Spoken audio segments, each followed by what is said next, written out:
చూస్తున్నారు కదా mister Irani franchise కి అయితే లోపలికి వచ్చాము. ఇక్కడ టీ టేస్ట్ ఎట్లుంటది, మేకింగ్ ఎట్లుంటుందో తెలుసుకుందాం రండి.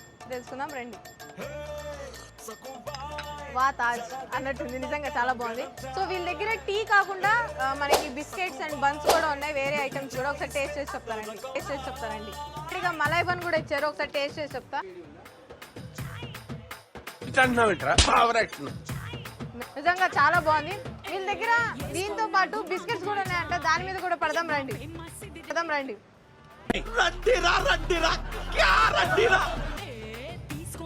చాలా బాగున్నాయి. సో వీళ్ళ దగ్గర దొరికే ఐటమ్స్ అన్ని అయితే టేస్ట్ చేశాను అనమాట, చాలా బాగున్నాయి. ఎవరికైనా బిజినెస్ స్టార్ట్ చేయాలి, ఎట్లా స్టార్ట్ చేయాలి ఏంటి అని తెలియకపోతే తప్పకుండా మీరు మిస్టర్ ఇరానీని స్క్రీన్ మీద కనిపిస్తున్న నెంబర్కి కాంటాక్ట్ అయితే ఎవరికైనా ఫ్రాంచైజ్ కావాలన్నా కూడా వీళ్ళు చాలా తక్కువ ప్రైస్కి ఇస్తున్నారనమాట. సో లేట్ చేయకుండా